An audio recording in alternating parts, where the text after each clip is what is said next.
Hey guys, it's Gannett, and I'm here with Dale and Lynda for our new author series at Cap Village. And you guys know I'm a reader, and so whenever I'm in the presence of writers, I'm a little awestruck. Lynda, Dale, welcome to Cap Village. Tell us a little bit about yourselves. Well, first of all, it's a pleasure to be here. This is an amazing space, and it just promotes creativity. I can feel it just flowing through my bones. I'm a Jamaican author living here in Orlando. I've written 3 books. Redemption Songs was my first book. My second book was Friendship Estate, and my third book is I Am Cuba. Love it, and I'm excited to have you here and to have you be a guest with us many more times. I can already tell you're going to be part of the village. Dale, tell us a little bit. You're coming up from South Florida. Yes. Name is Dale Mahfood. I'm an author as well. I guess it started when I was young. I was writing poetry. I remember writing a Bob Marley poem, and just over time, different things have happened. And then one day, about 15 years ago or so, sitting at the dinner table, and my mother's talking about her father, and he was a very bad Jamaican man in every way you can imagine. And so I said, I'm going to write a novel, and they all said, yes, do it. So that's how my novel came about, and I'm working on my second historical fiction novel about Jamaica, and I'm glad to be here as well. This place is amazing, and as Lynda said, it just inspires the creativity in me. So thanks for having me. I'm excited. I don't know if you've seen Island Space Museum in South Florida. Absolutely. I walked in here and I said, this looks like Island Space. David and they're my friends, so yes, nice. yes, good people. So you guys are both from Jamaica. Storytelling is a Caribbean tradition, but Jamaicans have a real oral storytelling tradition, right? How does that show up in your work? And how much of that do you guys tap into? Let's start with. Well, that is a great question. Jamaica has such a diverse history in that we had these amazing orators come over from Africa against their will, and they were introduced to pen and paper. So that dynamic just created the most amazing history and tradition of storytelling. And I think one of the things that Jamaicans do very well, and it's why the poetry resonates so much, is because of that oral tradition. Mm-hmm. And yes. The accent helps a lot too. It makes it sound better. Yes, so Dale, what about you? Yes, as Lynda talked about sort of the African griots that came over and began just telling their stories, and I have a little bit of that in my novel, but I took a class with Amina Blackwood Meeks in Jamaica. She's a storyteller, and I took a storytelling class. And at the end, fantastic class if you get a chance to take it. And at the end of it, we had to write a project, and then do a storytelling project. So I ended up writing I wanted to write an Anansi story, and then I'm like, I just don't feel like I'm the one to write an Anansi story. But I took the concept and I turned it into a story, which I may make several stories called, they're Mr. Brown stories, Mr. Brown and the Sacred Coconut Water. And it's written in that Anansi style, but with like real life Jamaican country people. Yes. Yes. I'm glad you brought up the Anansi style and stuff, because even for me from Guyana, growing up in Guyana, I knew of the Anansi stories, but coming out, I found that it is especially Jamaicans who continue the pushing of that Anansi storytelling and those Anansi stories. How much of that is done in Jamaica that pushes it so much into you guys that you carry it outside of Jamaica? I grew up with Anansi stories. I love them. They were told to me at bedtime. I think a lot of the life lessons that I hold dear to this day came from Anansi stories. Mm-hmm. So that whole way of telling stories, making it entertaining but also teaching, I think was something that stayed with me from childhood, and it's very much in my writing. I absolutely believe that the best medicine goes down with a great story. Oh, I like that. And I'll tell you guys just a little fun fact. When we created this, one of the first events was going to be an Anansi storytelling series, because for me too growing up, and maybe because we didn't have TV in a big way and all of that storytelling and Anansi stories and all those little like almost like a I say part, you say part. I don't know what that's called. Response. But response. That was such a call and response. a call and response. Yeah, That was yeah. such a way of storytelling that we also Well, did. it was an African tradition to teach you that you would remember. Yeah, it's a call and response. And if you look at, I mean, the Jewish faith is very heavy with the call and response. I think the Catholics do it too, call and response. So, but that came out of Africa. That was an African tradition, and it was a way of teaching and telling through storytelling. Wow. Right. And I think to answer your question from my perspective about why Jamaica is so heavy on the Anansi story, I think you have to give credit to Miss Lou and to Mas Rani. Yeah, Rani. Rani, Mas Rani. They really brought it out, and you know, so yeah, just Yeah. we give credit, and as we say, we big up Miss Lou and Mas Rani. So I have to look at Mas Rani, but of course I know Miss Lou for sure. They were like a team, sort of, Yeah. at times, yeah. No, it's true because again they've really kept it alive. Now in Ghana we say old hag and stuff, but duppy. Are we gonna find that kind of stuff in your books and your writing as well? Absolutely, right in What? this- right in Okay. here, right in here. Absolutely. That was I an mean- unnatural level of excitement for me. I think all of our books have some level of mystical realism in there because that's what we were raised with. You know, I don't know whether because Jamaica is the third largest Caribbean island, but a lot of our traditions we have held very, very fast to. They have not been diluted by other influences as much as it may be the case on smaller islands that are, you know, more prone to that kind of influence. We Jamaicans, we hold fast to what we. Yes, yes. Yeah. So, you know, in this story, it's called When Trees Fall, and the particular tree that is the symbol in the story is a large Caribbean silk cotton tree that was at one point said to be the largest in the Caribbean. Well, the silk cotton trees have these big roots that start from way up, and you can kind of hide in there. And the in my story, they're there. It's a long story if you read it.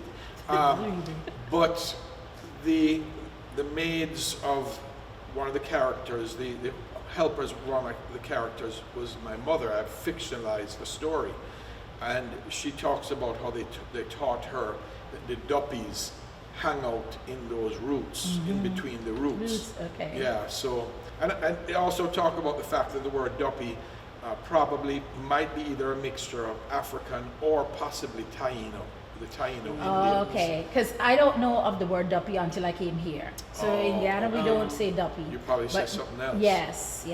But You know about rolling calf? Okay, rolling calf is another Yeah. kind of duppy in Jamaica, Okay. where it's a duppy that is like a cow that has chains on it. Oh, And as it's walking from far away, you can hear it coming, and it has fire in its eyes. Right. And you better run. what? You better run. So we in Ghana have Old Haig and Masakura Man, which is somebody in the river and stuff like that. And the Old Haig is who they call, it's like a vampire, which is, it's interesting that vampire story is behind so many cultures. We have a river one too. Probably. Yeah. To be honest, with you, I'm Yeah. not sure. I know we have sea one and we have river one. Okay. So yeah, if there's a duppy or we Yeah, have them. We all have variations of Yeah. the same type of character. No, it's the truth. I'm excited because what we love about having Caribbean authors is that we can see and hear stories about our experiences. You know, it ties us back to something that our parents have told us. And then for me, as a member of the diaspora, I just love the connectivity. I love seeing the similarities. Like, how did we get put so far away from each other, but we have so much in So common? much similarities. Yeah. So much similarities. But that comes back now. Let me tie it back because I could get carried away. Tell us about, you know, the writing process. How do you get there? We have different writing processes. We have different writing processes. We've had this argument many, many times. When I was Hold on, have the argument on camera right now. Although I think she's moving to my Well, side. I was about to say, Alright. I may have to concede this one. When I was sitting down to write redemption songs, I was what was called a pantser, right? I wrote by the seat of my pants. And I would write one chapter at a time, and then let that chapter kind of marinate into what the next chapter was going to be. I plotted nothing. The only thing I wrote down were like one-liners that came to me that I thought, you know what, this would work. I did almost the same thing with Friendship Estate, although I realized because that was a far more involved story, I had to plan it a little bit better. Okay. And so it kind of started to sneak in. This one plots to the Serious. point of Serious he kn- outline. when he sits down, he knows exactly what he's doing. When I sit down, I hope I know what I'm doing. And then I Am Cuba became very, very involved. But what I'm finding interesting is I'm now writing the women of Friendship Estate, the 3 women that were the catalyst for Friendship Estate. And I am finding so many mistakes that I made in Friendship Estate that I'm now having to go back and fix. And every time I find one, I hear Dale in my head, I told you so, I told you so, I told you so. Because he has always been telling me, you cannot just write from the seat of your pants, you have to have some kind of outline. And I will grudgingly admit that for I Am Cuba, for Scattered Sands, which is finished, I have done outlines. Okay. And they have served me very, very well, because I've been able to pick up the holes in the plot lines that needed to be fixed. Fix. All right, Over Dale, to the over to plot. you. So, I mean, she's kind of giving mine away, but I think maybe mine comes from being a little anal, but also I'm an English teacher. Okay. And I'm constantly telling my high school and college kids, you need an outline. And of course, they don't want to do that. They just want to write and then clean it up at the end. But yeah, so I put in a heavy outline. I do my research, as Lynda does a heck of a lot of research, and I do the same thing. But so I'm writing my second novel now, Up From Mountains, and that one again is set in Jamaica in the 1950s. But the next novel is going to be a novel that is Italian and American Italian, because my wife is American Italian. Nice. I lived in Rhode Island, which might as well be Italian. Okay. So, and I have and we just went to Italy. I am in love with Italy. So, but that one I think might be a little more literary, which lends itself more a little bit to the pantser type situation. So I might loosen up a bit with my outline on that novel. So we're gonna have to re-interview you guys just in a couple of years and see if maybe there's some meeting in the middle a little bit. Yes. So I had a question as you were saying it, as you were talking, Lynda. Do you, when you start writing, do you have an end in mind? Like, do you know, or is it as you go through the process, it changes? With Redemption Songs, I knew exactly how it was going to end before I knew how it was going to begin. Okay. There's one book that I'm writing now that I've actually written the last sentence in the book already. I know exactly how that one is going to end. And I'll be honest with you, I only found that out at 5 o'clock this morning based on a conversation that we had at dinner. I've been struggling with it, and at 5 o'clock this morning it all came together. So of course I jump out of bed and I'm making notes and writing all kinds of things. So it depends. Friendship Estate is probably the book that is the closest to my heart, because that came to me from an email that my brother wrote. I think in 2019 or something, he sent an email with some research that he'd done into our family history in St. Elizabeth, Jamaica. And the story was so compelling that I had to write it. So I kind of knew where I was going with that. And I had written it, and I sent it to my brother, and he said, you know what, this is a beach read. This is not something I'd be interested in reading. Okay. But you have an opportunity to tell a really good story.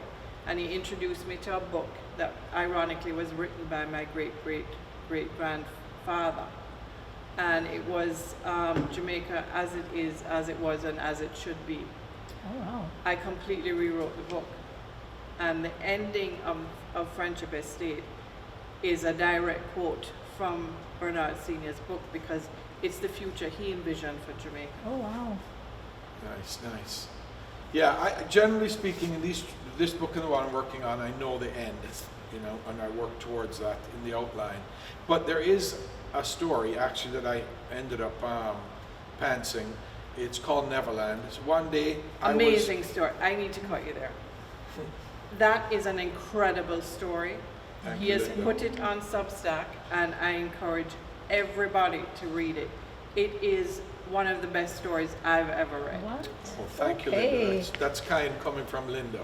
So yeah, so one night I had not written in weeks, and I was so frustrated. Janet was going to prepare for bed, and I just sat at the computer for a few minutes, and then I just started typing. No idea what was coming out. Mm-hmm. All of a sudden, I'm typing about this lady putting on makeup. What the heck is that? Yeah. But that turned into a story about a Windrush story, really, Okay. because what had happened a few weeks earlier, I watched Steve McQueen's Small Axe films about British Caribbean people, primarily Jamaican, but probably some Guyana and so on, and just what they went through as a result of being invited after World War II to come to England to fill the spots of all the men and women who had died in World War II. So, long story short, they were treated terribly. Painted on walls was something about no blacks in Britain or something like that. Anyway, long story short, that was, and then I did research. Yeah. And that was bubbling up in me, but I forgot about it. And all of a sudden, this story ends up being about a white English girl and a black Jamaican man who had come over as a very young boy. And of course, it was 1968. Their relationship was definitely taboo. Yeah. And that's the gist of it. There's a Peter Pan statue in there because they're in Kensington Gardens, and that becomes a symbol for so many things in the story. And that's why I ended up calling it Neverland, which has multiple meanings. But yeah, so you can either go to my website and, well, you can go to Dale Mahfood Substack. We will definitely look for that, Thank because you. that was highly recommended. Yes. What? Thank you, Lynda. And I have to say, Lynda has a story on Substack as well. Not as good as Neverland. Well, I don't know about that, but it's Southern Gothic, and I love Southern Gothic stuff. And it's about, I won't give it away, it's about the penitentiary in the South, and it's so well written. That's another. Go to Lynda R. Edwards Substack. Substack. I'll tell you, just from us, the newspaper for us was, we did it 15 years ago, actually. We're going to be celebrating our 15th anniversary, September 15th. But me just writing the editorial, it always felt like that was the finishing touch on the paper. And it was always, the paper always felt like it was pulling stuff out of me, and if we didn't have the right closing, I could never finish that darn paper. How hard is it for you guys to finish the project? Is it, if it's not just right, can you close it off? How do you? Well, I think for myself, because I generally plot, I know how it's going to end, so it's not a problem. I know sometimes I'm frustrated when I read some of my favorite authors, and at the end, the last few pages, it just feels like they gave up. And I'm like, let down. The rest of the book was fantastic.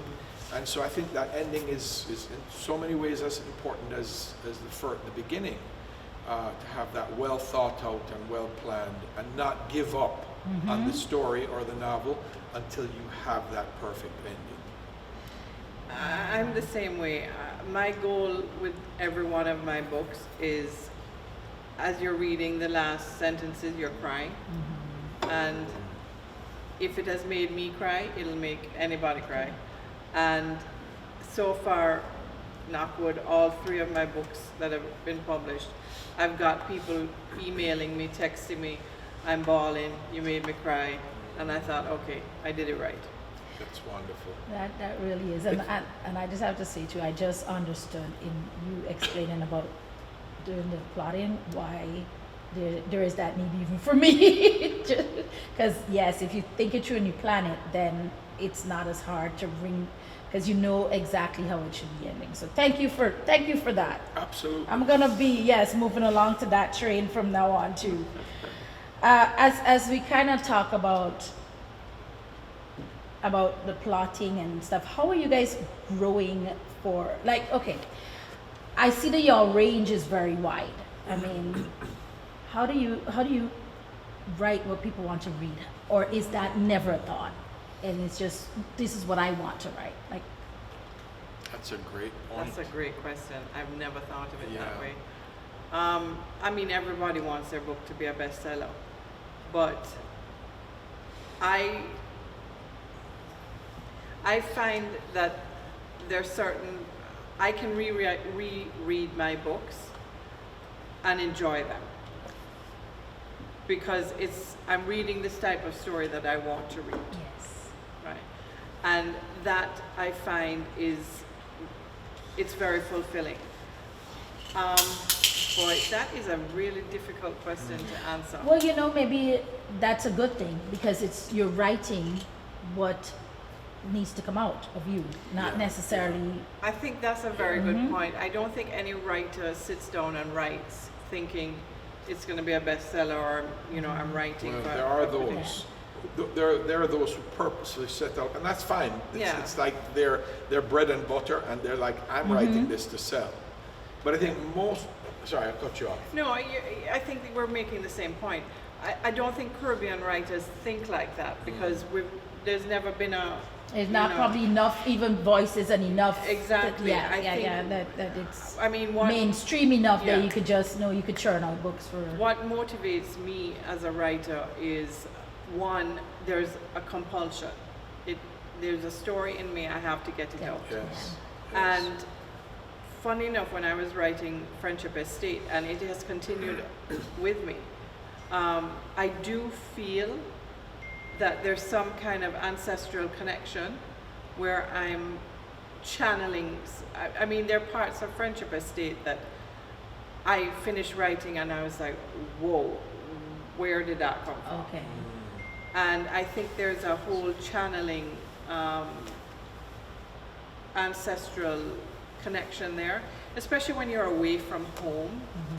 Because in Jamaica and the Caribbean, we have something that's very unique. We can trace our lineage back, 7, 8 generations. A lot of people can't do that. Yeah. And I think that those roots are so firmly entrenched that when you pick them up and you move them somewhere else, you still need that nourishment. And I think that because of your connection, you get it, no matter where you are. I love that. Dale? I think being an English teacher, I want to write everything literary. Uh-huh. Thank God for my wife. All right? Because my wife, she's my main editor. I do have a paid editor, but she's my main editor. And actually, she's Lynda's main editor Okay. too. But she'll read something and go, no. People are not going to get that. So then she'll get me to go back and rework it. So I'm fortunate that I start out literary, and then I bring it to what my paid editor calls upmarket fiction. Okay. So which is kind of like book club fiction. So it's a little bit of both literary and commercial. So That's, you guys are giving so much for anybody actually even looking to start the process. So I thank you dearly. right. for So that. I would say, sorry. if No, I could add no, this. sorry. So somebody once said, the first time you write the first draft, write it for yourself. The second draft, write it for your editor. Uh-huh. The third draft, write it for the public. Okay. So enjoy the first draft and then get to work on the second 2 drafts. Yeah, I would definitely second that. The first draft is basically you vomiting everything that's in you out. The second draft is you cleaning it all up. And the third draft, you now have to present it to an audience. And that is probably the hardest one, because you're going to have to cut stuff that you know Yes. that you want to keep Very in there. dear to you, and you have to- But you're going to have to cut it. And I think working with an editor that you trust and who understands your voice is crucial. I have said to Janet on several occasions when she sent it back, I said, I absolutely hate you, and I'm going to hate you for the next 2 weeks. But after that, I know everything that she has said. And I remember she sent me back something for this latest book that I'm working on. And I said to my husband, I said, you know, what I love and hate about her, she can pick up every flaw that I know is there, but I don't know how to fix, and she forces me to find a way to fix it. Wow. And I think having that person in your corner, that person that you trust, Yes. whose vision you trust, whose word you trust, is crucial to being a better writer. So if I can add this, and you can edit it out if you want after. My wife is available as an editor. All right. no editing. Just Only contact me. after she's done with me, though. let me just qualify that. First dibs. What I want to ask this part, like, you guys, how did your writing? Gosh, they're gonna have to edit me actually, because the words are tumbling out of my brain but not coming out right. Your writing, of course, is not just for a Caribbean audience. You're writing stories of your lived experience, your family, your history. That's the voice, right? How are you finding that? Are people picking it up, or is it just more a Caribbean audience? When I wrote When Trees Fall, the first audience, when I decided to write it, is for my family. And then I started, this should be good for Jamaicans. And then I was like, but I want a broader audience, which you always have to be careful, because everybody's writing for everybody, right? But that's never the case. But I did want the novel to speak to non-Caribbean people and help them to get a glimpse of the real Jamaica versus the beach Jamaica, which is wonderful, the reggae Jamaica, which is wonderful, you know, all that kind of stuff. I wanted them to get a taste of the real Jamaica. And so I did that. And a good part of my novel, at least one of the three main characters, his chapters, there's a lot of patois, the Jamaican language in there. And I remember talking to Amina Blackwood Meeks, because I asked her advice. She read a few of my chapters and gave me input. I said, you know, what should I do with this Jamaican? Should I make it primarily so Jamaicans can understand it, or should I make it broad for a broader audience? And she said this, which I never forgot: if you're going to speak to Empire, you have to speak in a way Empire understands. And so I made my patois. I wrestled with it, because at first it was too hard, and then it was too easy. One of my daughters said, who's American, said, Daddy, you've taken the flavor, the Jamaican flavor out. And then I kind of went in between to where basically everything is spelled standard English, but the grammar is Jamaican grammar. Okay. You know, so in an effort to speak to a broader audience. Yes. Lynda? Well, Redemption Songs was a beach read. I mean, it was basically written in what I liked to read at the time. And it was, you know, it was contemporary life in Jamaica, but written in such a way that anybody picking it up could enjoy the story. And that resonated quite a bit with the American audience. The American and Canadian audience loved it. They picked it up. They are what encouraged me to continue writing.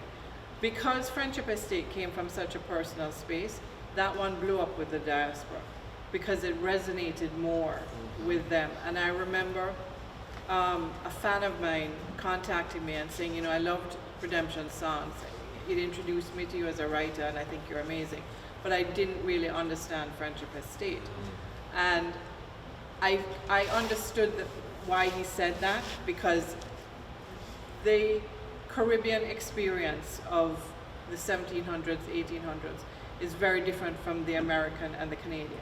Correct. So they could not understand the context in which the book was written.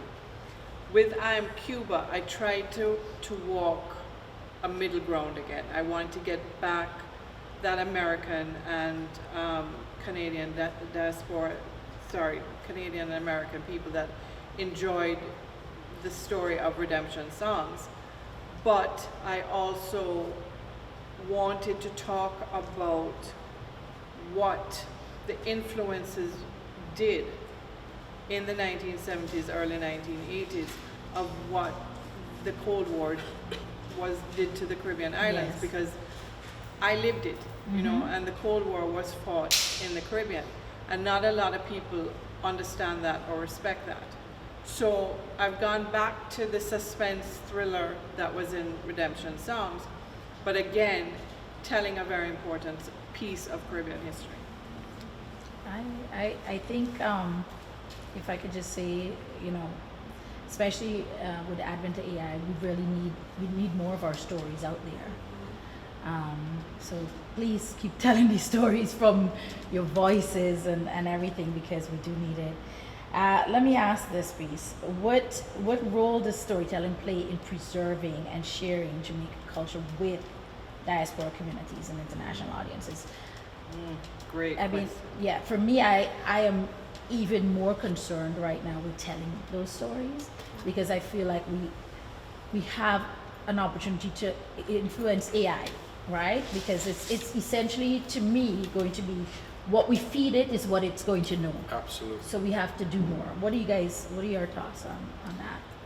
I first of all, I'm not well versed enough in AI that it doesn't frighten me to a certain extent. And remember, we're coming from a colonial, you know, we've been managed by colonial people for 400 years, and our story has been told through their lens.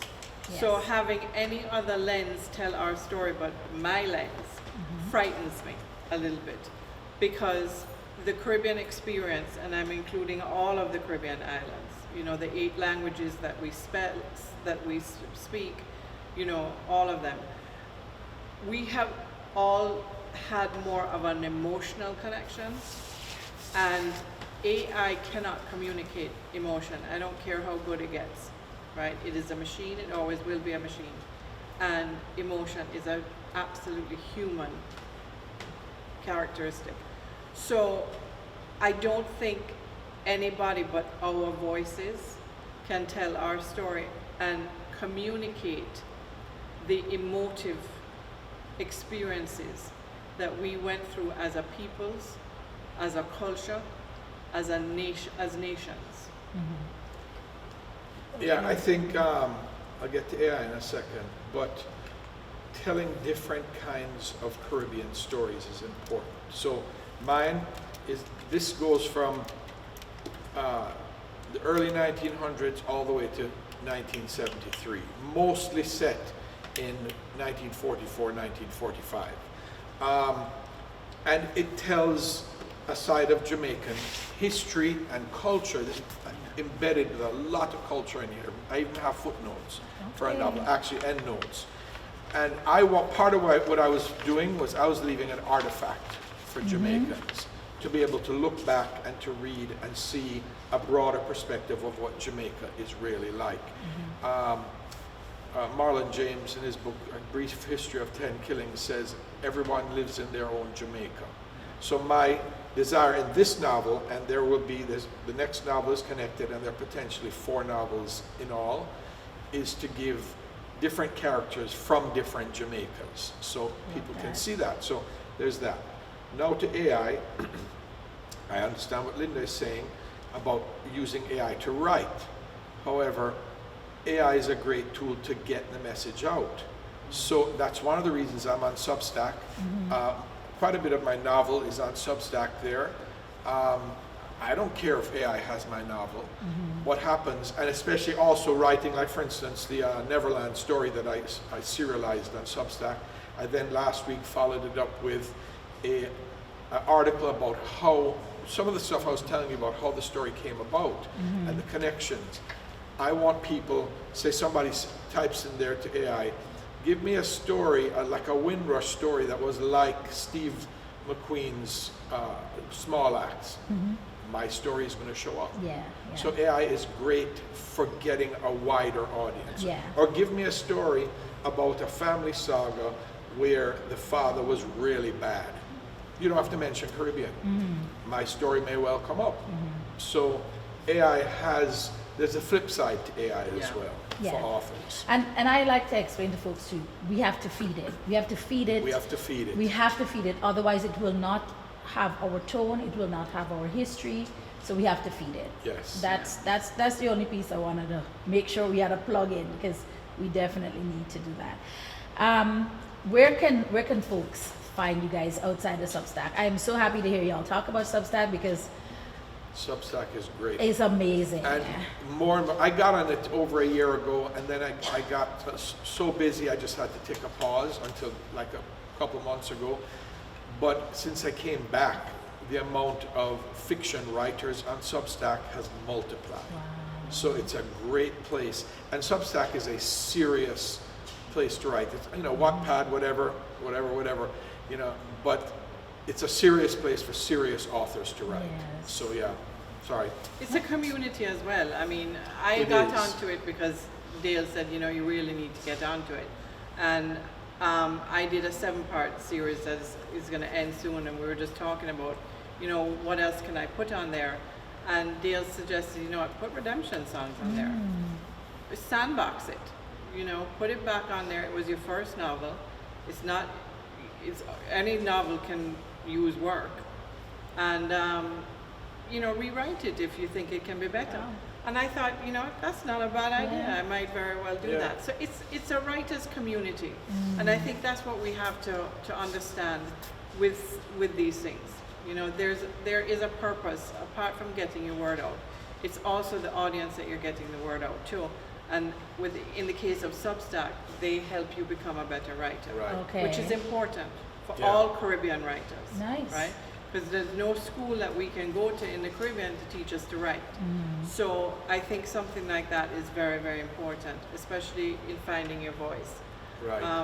I'm on Amazon. All of my books are on Amazon. Okay. And Dale is on Amazon. I also have a box set of my books with caribshopper.com. Ah, So that's it.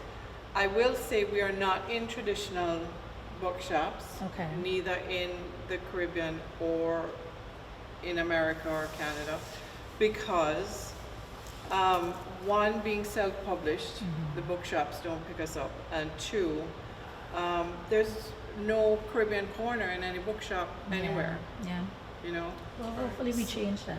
That's the goal. Hopefully with enough writers and our voice gets louder and there is a Yeah. demand for our stories. That's it. I think one of the benefits of a place like this that you're creating, and to have features like this, and even to author events, and to have book clubs, and to do like Jamaica Brew Festival where we're showcased, all of this will help to build our audience. Yeah. And let's face it, until people are clamoring for our stories, we are not going to be mainstream. Yeah. Awesome. So I'm on dalemahfood.com. I think you're LyndaREdwards.com, Yes. right? Again, anywhere online you can buy books. I'm also on Substack, dalemahfoodauthor.substack.com, and TikTok, Instagram, all those things. All the Dale social Mahfood networks. Author. Okay. Please, love to have you follow me. We will definitely follow you guys. We will put the links underneath these interviews. Goodreads, we can't forget Goodreads. Oh, Goodreads, yes. Nice. And we will definitely be pushing. We'll be pushing more. We definitely see the impact that people seeing themselves in people makes, especially for younger. I don't even say younger people alone anymore, because for everybody of all ages, right? And so certainly we know reading your own stories about you or something you could tap into, it matters. So that's definitely our push. And so we will be putting you guys out everywhere with the Thank links you. so that they could be bought. But give us a final thought on just the importance of this Jamaican style of storytelling, or even this Caribbean style of storytelling, or just telling your stories. Just tell us, just in your words, just the importance of it to you.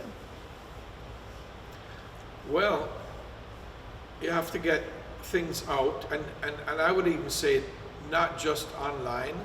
You have to create nowadays, as one of my favorite podcasters, Joanna Penn on the Creative Penn says, and she's all about, yes, use AI for this, that, and the other, whatever, get it out there. But in the end, we have to double down on being human.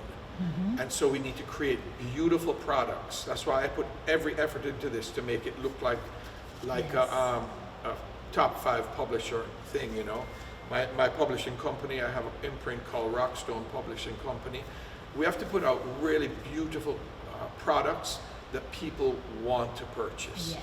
And want to keep, so that their children will have it, and then their children will have it. You know, I think that's an important thing for us to begin to do. Just first of all, don't just create a self-created cover. Yes. Pay somebody a little money. It's not Yes. even that expensive nowadays to create a beautiful cover, to create a beautiful book, and then put something out there that will stand the test of time. Absolutely. And I have to say it, because people do judge a book by its cover, no matter what Absolutely. we see. Look, the Caribbean is where the worldwide trading system began. The force with which East met West and the magma that spewed forth created what I believe are the building blocks that will take us from our past to our future and unite us as one humanity. And I think that begins in the Caribbean. And our stories are very, very important to move that bridge along, to create the understanding. Because we've done something in the Caribbean islands that nobody else has been able to do, right? The many have come together and we are one. Yes. You know, and the example that I love to use is the way that we speak.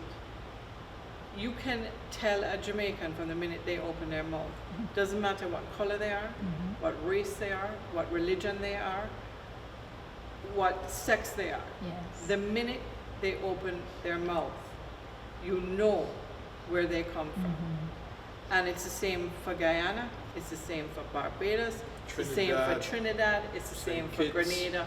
Every Caribbean island, it's our voice that connects us, our voice that makes us distinctive in this world. Use your voice. I love that. Beautiful. And you know, as you guys were speaking, it really reminded me of what we try to impart to the younger folks who come through here, which is that the Caribbean is a young experiment, and we're still telling its history, right? And we are unique because we did do all of that mixing, Yes. and it is a success. We formed our own thing, and we did it well, and we can teach that. You're Right? teaching it, culture, arts, people. Absolutely. Caps. Intentionally, we're doing that, and I can't even tell you guys how proud I am to sit here and hear you guys say it, because again, sometimes I speak it to people who don't understand it, but that is why it's important that you guys speak it, and we all as Caribbean people speak it even more, because it needs to help heal this country. It needs to be a lesson that people can learn, that we can exist well together, Yes, learn from yes. each other's cultures, and include it, or highlight yours, and it's okay to You know, highlight you a have to different understand one. something. We in the Caribbean, we are blessed, man. You Yes. can say anything you want to say about it, but we are blessed. And we have taken the scraps that everybody discarded, then disregarded. We created a culture, we created a society, and we brought forth a people that are proud Yes. of what they have done. Absolutely. Why would the world not want to learn that lesson? And I think, you know, what's important about the Caribbean, what everybody's saying, we're not just an area that has a diaspora, but we are a diaspora of a diaspora. Correct. People coming from Africa. my people are from Lebanon, which my second book also deals with Lebanon. There's Indians. My second book talks about Indians. There is, of course, British people. There are people from Spain, from all over the place, all sorts of religions, come and make a new soup. That's it. Like pepper pot soup. Yes. The Taina Indians, they come from the Taina Indians, and they would just have, they had this pot constantly going, 24 hours a day, 365, and they were constantly adding more to the pot, you know, so the Caribbean is a pepper pot soup. Yes. You know? Yes. That's a beautiful analogy. Yes. Beautiful Oh gosh, analogy. I love that. I love that. I mean, it's been boiling from the time when Indians were there. Yeah. Absolutely. You know, and it just get more flavorful as the time goes on. Oh my gosh, I love it. I love it. I love it. Metaphors. We are writers after all. Metaphors. I love it. When I keep going back to our newspaper because when we actually started that, the name that I was going for was Creole Lifestyle. And that's because in my head I was thinking, well, we're all Creole, right? You know, Creole means that this new person in this new land. And so as we even move here, we are Creole because we're of this place, bringing everything that we have from there. Yeah. And so that's essentially what we've tried to just, I was told, no, Creole is Haitian. Just because that's how tend people to think perceive that yeah. now, but that's the underlying part of what we are and who we are, even though we're Caribbean American passport now. Well, you know, the other thing that we have to remember too is all these little islands that are gems. You know, I like to call them pearls. We're all pearls in one single strand, yet we seem to always punch above our weight class. And you know, you've heard stories, oh well, it's because of the yam and it's because of the banana and whatever. I don't think so. I think it's because of our shared struggles. I identify with the African culture that is part of my Jamaican culture. I identify with the English, I identify with the Irish, the Scottish, the Indian, all of this, because all of it became part of my culture. And I think that's something that is very unique, because I've never understood, being in America, how you can be fully committed to being an American if you're something else first. So that's always been a bit of a conundrum that I've never, you know. I love hearing it because again, it's a reinforcing of what I know in my heart that I have just tried to teach, that I've never really gotten that outside affirmation that it is correct. Sitting here with you guys, totally affirm that Good. we're on the, like, we're doing the right thing, we're on the right track, it's in us, and we have to keep doing this. Right. I thank you guys so much, because even for me, as I said, going into this 15th year and figuring out how we continue telling these stories, I know I'm on the right track because I just got this You are. reaffirmed from you guys. Well, we're very excited for this, and we hope to be here supporting as much as we can, because this is the type of space that moves us one step further down the bridge. Yes. Thank you so much for having us You are come so and partake welcome. in this discussion. So welcome. Thank you. Thank you guys.